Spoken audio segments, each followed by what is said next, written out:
Welcome to Beyond the Needle, a physician's guide to increasing COVID-19 vaccination rates, brought to you from the Illinois Academy of Family Physicians through the Illinois Vaccinates, or IVAC, grant.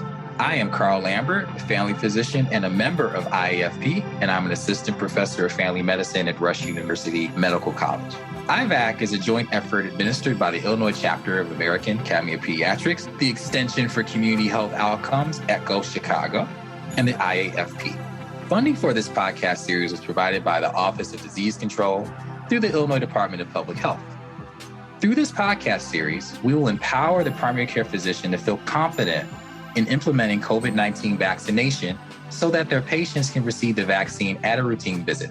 Support for providers is available through boot camps, learning collaboratives, do-it-yourself toolkits, and this podcast series. CME credit is available for each podcast through the Illinois Academy of Family Physicians. For more information, visit illinoisvaccinates.com under podcasts. You will hear from a variety of primary care clinicians and staff from across the state who have become experts on COVID-19 vaccine implementation. As primary care clinicians, this is the kind of work we've been doing throughout our careers. For centuries, we've been trusted allies in preventative health for individuals, families, and communities. We will share the highs and the lows of our experiences and lessons learned throughout the pandemic. Thank you for joining us as we come together to vaccinate against COVID-19.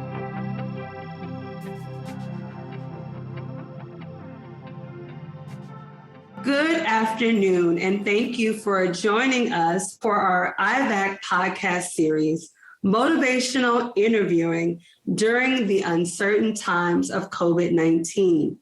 I am Dr. Christina Wells. I'm a family medicine physician.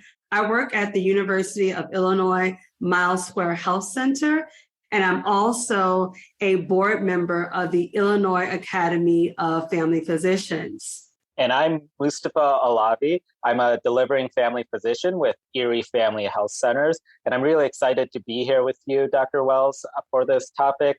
I'm really excited for the guest panel that you have. Yeah, I'm excited as well about what we're going to learn about today. We know that we're facing vaccine hesitancy and uncertainty, and we know that we've had some difficult conversations. And so today we have Dr. Christison and Dr. Caskey, who are going to help us break down the principles of motivational interviewing and assist us with having some of those difficult conversations. Thank you so much for inviting us. I'm Dr. Rachel Caskey. I'm an internist and pediatrician at University of Illinois at Chicago, and also a health services researcher. I've spent much of the last 10 to 15 years studying ways to improve vaccine uptake and ways to tackle vaccine hesitancy. Okay, my name is Amy Christison. I am the Associate Professor of the Department of Pediatrics at the University of Illinois College of Medicine. I'm a general pediatrician and also obesity medicine certified, and really focus a lot on shared decision-making and motivational interviewing conversations with my patients and training others to do the same. And I'm so excited to have two experts in motivational interviewing here to help teach us the core concepts of what motivational interviewing is. Now, I see this day in and day out, as all of us do as primary care clinicians. With COVID, we're 2 years into this pandemic right now. We're having conversations with our patients on a daily basis on how can we increase uptake of the COVID vaccine amongst all of our patients. And all of us hear different reasons and different concerns. Vaccine, people are hesitant, people are scared for things that they're reading online. And we all are learning to approach this in a different way. And we need some skills and tools to help approach this. Now, if I saw a scenario like this on a board question, my gut always thinks, go straight to the answer that says motivational interviewing. That's always the answer, motivational interviewing. But what does that even really mean? I think I know what it is, but Dr. Christison, can you help guide us and tell us what is motivational interviewing? Yeah, that's a great question. So motivational interviewing is more of a conversation style, and it really elicits a person's own reasons and ways they might think about changing. We don't do motivational interviewing to people or do MI to them.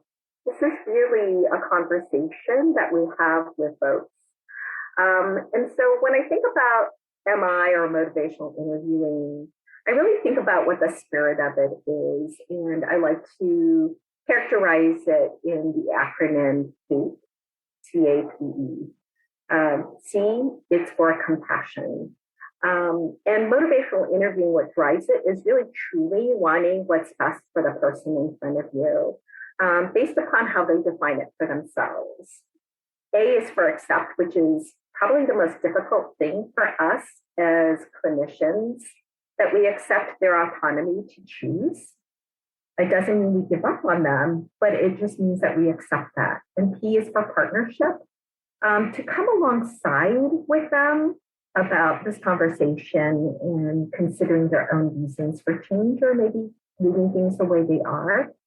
And then E is evoke. It's eliciting their own sort of impressions about why they might want to change, what makes them ambivalent about it, or maybe what a plan might look like if they're considering change. So, Dr. Caskey, what are your thoughts about that? Anything else you'd like to add about your impressions of what MI is? I love that acronym of CAPE, and I particularly like that part of this is accepting and the autonomy of individuals to make their own decisions, and even if those decisions don't always align with our recommendations or our preferences. Yeah, and I think that's hard. And again, I want to emphasize that we're not giving up on our patients. It's really just accepting that at that moment, they're not quite ready to maybe take on some of the things that we might recommend or wish for them.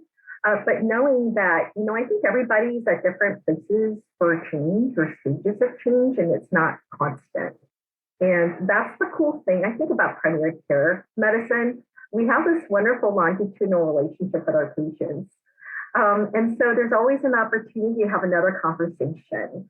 And it's really refreshing and sometimes surprising what you discover as you invite patients in to find out where they are with how they might consider changing some sort of behavior or how they manage a certain condition of their own.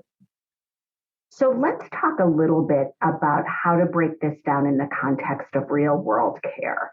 And I think this is important because, as was mentioned early on, the term motivational interviewing may be something many of you are comfortable with, or it might be something that frankly engenders a bit of fear because all you can think of is, oh my gosh, how would I fit this into my already very busy clinical encounters with patients? So I want to share with you what I call the micro motivational interviewing around vaccines. And this is something I work with a lot with students and residents and other faculty and peers, because this should not take long. This is something that's meant to be very brief.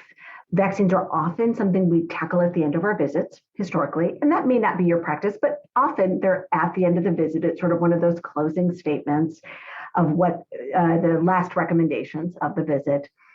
And so if there is resistance or concerns expressed by your patients, I want you to think about just 3 quick responses.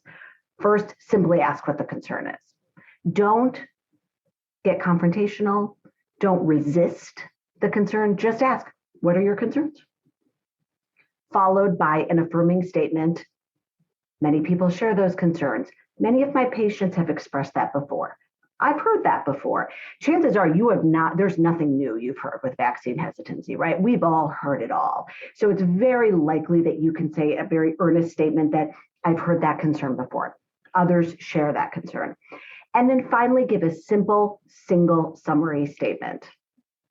Vaccines are held to high safety standards. COVID infection, it can lead to very serious disease. I recommend you receive the COVID vaccine today, but the decision is up to you. Period. Let it lie after that. If it's accepted, wonderful. If it's not, hold it for future conversations. And we're going to talk more about that as we go. Yeah. On one hand, it makes me feel more comfortable listening to you map it out that way because, a lot of folks that, I talk to and we're trying to do motivational interviewing training, they're like, this is going to take too long. I don't have this kind of time.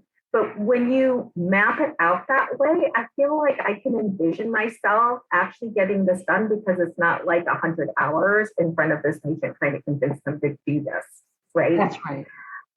So I feel like that's a really important thing. And, I love that whole sort of approach of asking them, what concerns them, just really trying to understand them, right? And then the other response that I thought was pretty cool, though, is this notion of like a normalizing statement. The fact that they're not alone in thinking what they're thinking is very empowering. And it makes me feel like you've really heard me and you don't judge me, that you are just saying, hey, other people feel the same way. I've heard this a lot. And that just makes me want to have more of a conversation with you. Like, that just opens the door where I'm like, Dr. Caskey, let me tell you more. Let me tell you more of what I'm thinking, because I feel you're welcoming me in and feeling like I'm not judged. I'm so glad my micro-motivational interviewing worked for you today. Oh, I am like getting more and more activated, going from contemplative to contemplative with making a change. I'm just saying. And I love your response to that. Thank you. Because I do think it is important to just, right, you're not resisting, right? You're not, even if you get a laundry list of why someone doesn't want a vaccine, you don't have to tackle that. That's okay. Let those concerns lie and just say, okay, that's, that is fine. You're not alone. So I appreciate your thoughts on that. Thank you. Yeah. And you kind of brought up this sort of feeling of resistance. I always tell a lot of my students and residents that are training with me in my clinic, once you sense that resistance, you stop, drop, and roll, kind of like when you feel fire on the door. It is really a great way to try to reduce that resistance. I feel like when you push more, people want to push back. And to be able to let it lie, like you said, I think is very, very powerful. You're not trying to push them any further. And, I feel like this is more of a dance rather than wrestling. I think that's a great analogy. Yes, an elegant dance, not wrestling. And there is research to show that combating vaccine resistance or hesitancy with data, facts, p-values, CDC statistics does nothing but cause people to dig their heels in deeper. It's just that resistance that it is really hard for patients to manage. So it's there's good reasons that have actually been studied to not go there and not sort of fight. Yeah. So, you kind of talked about like a simple summary to share in terms of information. And I love to also maybe highlight an approach that a lot of us use, is that ask, tell, ask approach to sharing information even. I love to start with that asking permission even, so that if they're seeming hesitant, to just say, is it okay if I share some information with you? And then that summary of tell that's very simple can be a really great way of sharing information. But, I've heard you say before, like, just like you said, the tell isn't like a million pieces of the evidence that you've been reading about the data of why that person should get that vaccine, but maybe some personal stories or stories of other patients.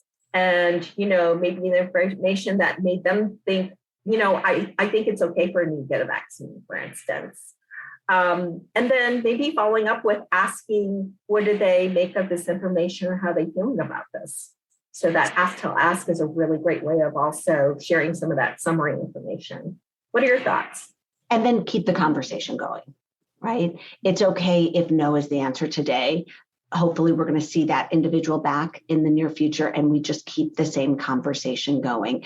And I think if patients feel like you are not resisting them and not wrestling with them, to your analogy, over time, there's really good data to show that a lot of patients that are sort of fence sitters, if we will, right? Those that have some questions, they're a little cautious, they're not sure. Over time, the majority actually will ultimately get vaccinated for routinely recommended vaccines. But it might just take this micro-motivational interviewing 2, 3, 4, 5 times. Well, I don't know. Like, I feel like when people don't do as I've recommended, I start getting kind of sad about my lack of effectiveness with my patients. Maybe they don't trust what I have to say. Maybe they seem skeptical about what I've shared.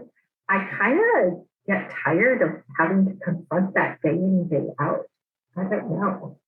I think others share that. And particularly as clinicians, this is common, right? And we've spent a lot of time and energy and love to get good at working with patients, right? And so I think your reaction is really normal. And I know a lot of trainees have expressed that over the years too. It just feels so personal. And so I think another thing we need to think about is when someone is declining a vaccine, similar to if they're declining anything else you recommend, they are not declining you, right? They're making an autonomous healthcare decision. It is not personal. And so I think sharing personal stories about vaccines is a great way to have a conversation and discuss, but you cannot take the decisions personally. Similarly, where I wouldn't take a decision personally if someone didn't want to get a mammogram or any other medical recommendation I made.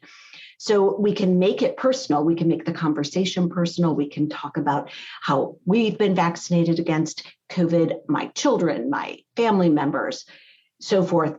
But again, we cannot take it personally if the decision is not aligned with what our recommendation is.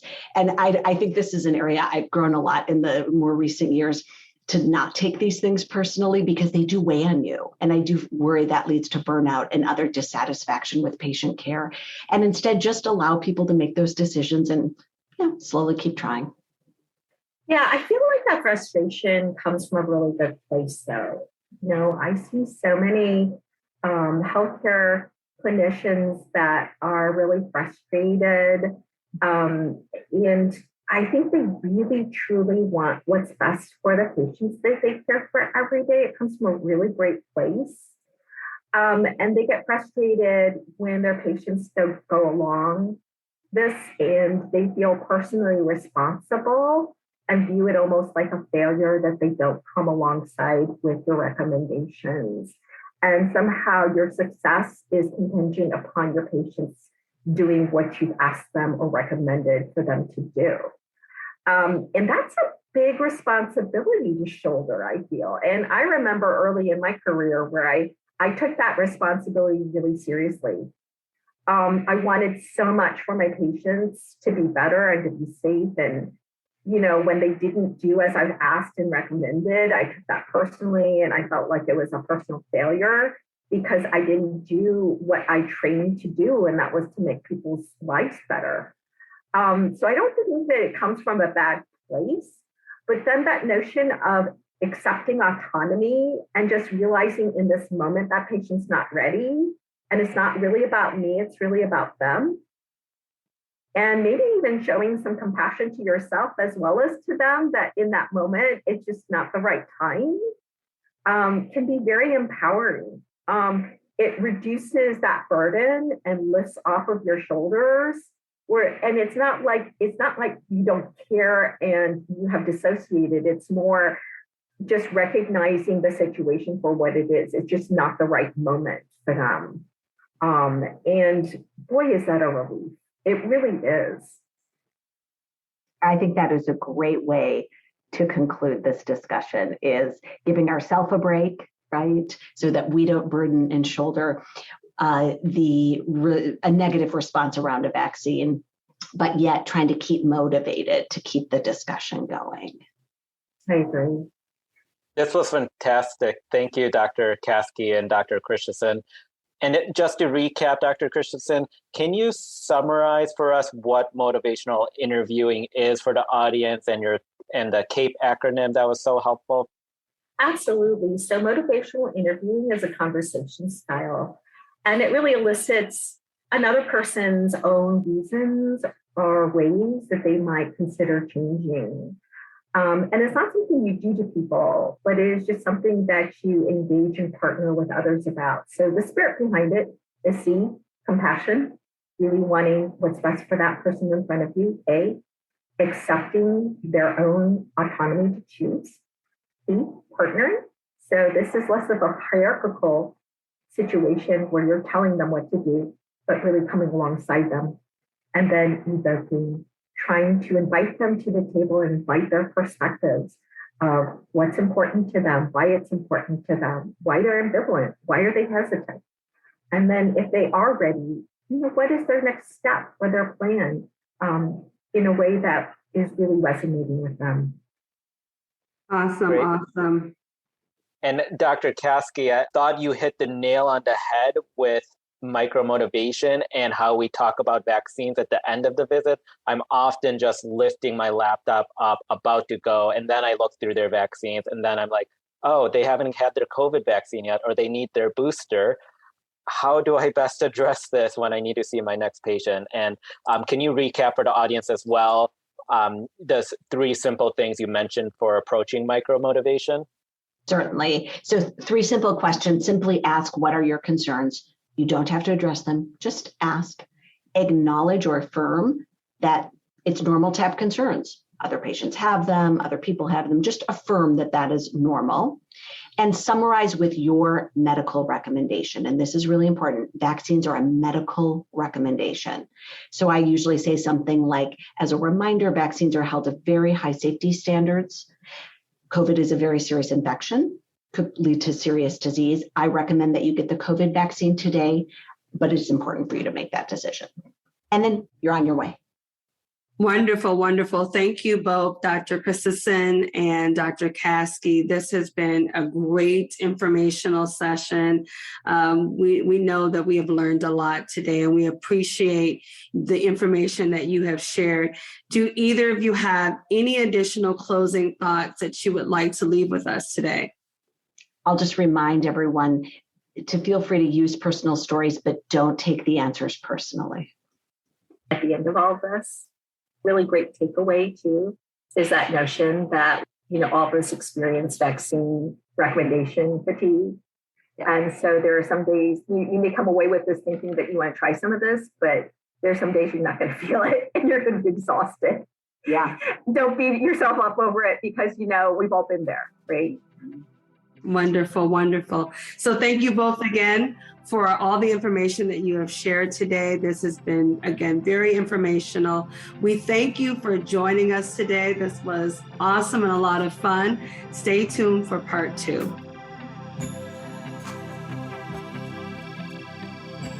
Thank you to our expert faculty and to you, our listener, for tuning into this episode.